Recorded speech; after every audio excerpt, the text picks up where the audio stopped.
Okay, so thank you, Founders Longevity Forum, for inviting me here. For those of you who have not spoken to me during these few days, my name is Matthias. I have a background as a medical doctor, and I'm a CEO of a company that could potentially change your lives. In the next 10 minutes, I will give you a crash course on stem cells. Some of you will find it very basic because you have the scientific background. And some of you do not know that much about stem cells and will say, I learned something new. I know that you've already listened to so many interesting speeches, and there will be at least one more after me. So before we really go into my presentation, there was supposed to be a black slide, but somebody very nice took that away because I thought it was dark and should not be in the presentation. There are 3 things I want you to take away while not looking at the presentation. 1, stem cells will change healthcare fundamentally. They will give us an opportunity to treat what is today incurable diseases. And even better, they will be used in the future to treat preventatively, before illness and injury strikes. Truly a longevity drug or cell therapy. Number 2, Cellcolabs is built on more than 2 decades of research coming out of Karolinska Institute. We're built on the science, and on that we have built an open source stem cell company with a mission to make stem cells, and especially mesenchymal stem cells, available and affordable for anyone in need. We're here to help and to accelerate the research and make them available when possible. 3 years into our journey, we aim to be cash flow positive within 12 months.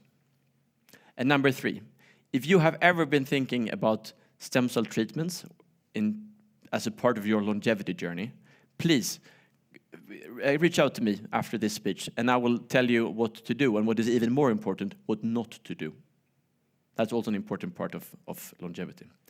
Now, moving behind the first slide, let's start the presentation with a quote from a former dean at the Harvard School of Medicine. Stem cell therapies have the potential to do for chronic diseases what antibiotics did for infectious diseases. This is a great one-liner, but what did he really say? Well, 8 years ago, before Alexander Fleming invented, or rather discovered, penicillin, you could cut your hand and die from blood poisoning. Children, elderly, even people midlife died from simple infections. Today, instead, we die from chronic diseases. Heart infarctions, strokes, Alzheimer, diabetes, and many more. And our lives are severely impaired by arthritis and other signs of aging.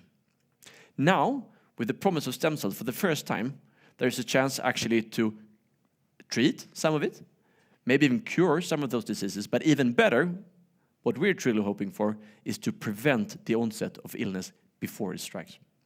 So, let me tell you more about mesenchymal stem cells, also called mesenchymal stromal cells or medicinal signaling cells. Don't care about the name. MSCs is the acronym that everybody uses who talks about them. You've heard them several times already. Mesenchymal stromal cells. They've been researched for more than 3 decades. And in the published science, there is a consensus that they do a lot of good things, but 3 in general that makes them particularly interesting for a plethora of different indications. A, they are anti-inflammatory and can suppress inflammation. Inflammation, as you've heard over the past 2 days, is one of the main drivers behind chronic disease, aging, also an important part of many types of cancer, and so on. Except for being anti-inflammatory, they're also immunomodulatory, meaning that they can help reset or rebalance the immune system and offset what is known as autoimmune disease. They are also regenerative and can help regenerate or heal damaged tissue, whether it's micro damages or macro damages. Thousands and thousands of people have been treated with MSCs within clinical trials over the past 20 years. And there's, given the fact of those 3, they are highly interesting within a broad range of different indications. As shown here, I think this now is 3 years old, so COVID was a very big thing. But as you see, you can almost throw a dart at a hospital organogram, and whatever clinic you hit, there's an ongoing trial. What has also been established over the past 20-25 years is that the cells are known to have a very beneficial safety profile. In general, when it comes to MSCs, and especially when you work with bone marrow-derived MSCs, there are no known severe side effects using the cells. So, I want to dive into 3 favorite indications. There are many, many more to talk about, but just to give you a flair of what the cells are being used for around the world currently. Well, much of the early research was targeted towards graft versus host disease, which you may get after bone marrow transplant if you have had blood cancer or leukemia. The cells are now being used around the world as a last resort when cortisone doesn't help for graft versus host disease, saving lives of patients. Critical wounds, the cells are being used to heal the wounds, especially on patients with comorbidities like, for example, diabetes, where it's very difficult to heal the wound, finally ending up then with amputation. So being able to use the cells and really to close the wounds makes the whole difference for those patients. And then maybe my personal favorite, cardiac diseases. There is a fantastic trial that was conducted in the US on heart failure, which is when the heart doesn't move in an optimal way, where the patients were treated once with 1 systemic dose of bone marrow-derived MSCs. And it didn't make so much for the heart failure, but the outcome showed that the risk of heart infarction decreased by more than 50%, 50. It's a mind-blowing number for any doctor trying a medication. But not only did it decrease the risk of heart infarction, also the risk for stroke decreased by more than 50%. Crazy numbers. So, I wouldn't be here if there was not a problem to solve. The cells and the research has not come far enough due to the extreme cost of the cells and the scarcity of the highest quality cells. Therefore, in 2021, Cellcolabs was founded as an open source stem cell company with a mission to democratize the access to MSCs by setting up industrial scale, large scale production to make the cells available and affordable. Our unfair advantage is that we build on the more than 2 decades of research coming out of Karolinska Institute by one of the world's most well-renowned professors of clinical stem cell research, Professor Katarina Leblanc. Hematologist by training, she's actually one of the most cited professors at Karolinska Institute. She's part of the Nobel Assembly deciding who receives the Nobel Prize in Medicine. She's part of the Academy for Life in the Vatican City advising the Pope on stem cells. She's treated a bunch of patients and moving forward to the pandemic, that is when she early on realized that the patients who fell severely ill could be treated and saved using the cells. She was right, but she had a hard time getting enough cells. So 30% of the patients included were never treated. That was the spark that ignited the birth of Cellcolabs. We were founded in 2021, and since then, we have built a state-of-the-art stem cell production facility in Stockholm, located between the Karolinska Institute and the University Hospital. We've done the tech transfer, scaled it up by more than 100 times, and currently, we're working with Professor Leblanc to scale it up another 20x. So we have already a huge output. In parallel, of course, we have built a fantastic organization with superstars. We have applied for and received the relevant approvals by the Swedish FDA, called the Swedish Medical Products Agency.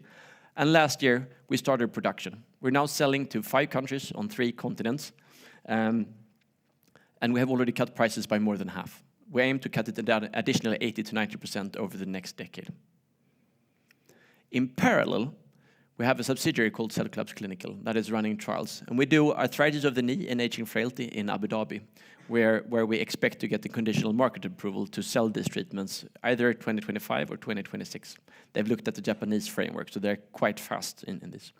And then we're running cardiovascular disease prevention, which is kind of a longevity trial, see if we can postpone the onset of chronic diseases, and a sports and musculoskeletal trial in the Bahamas.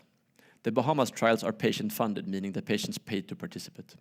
Most of the participants we see are 40, 50 years or older, and they're either hunting for longevity or they seek because they have an indication where science has shown that it should be beneficial.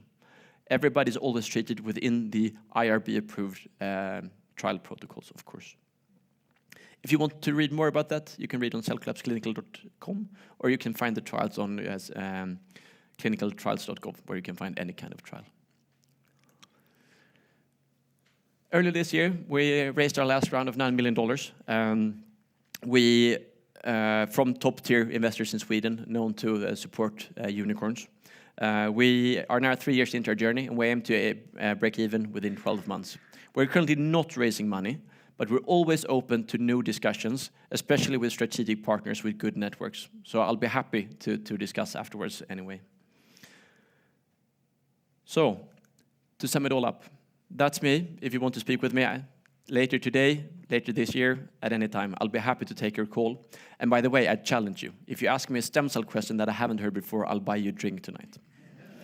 And to sum it all up, stem cell treatments and MSCs in particular will change healthcare as we know it. They will be used for treatments of what is today incurable diseases, but even better for longevity. Things we can prevent that we cannot really treat today. So that's an amazing big breakthrough.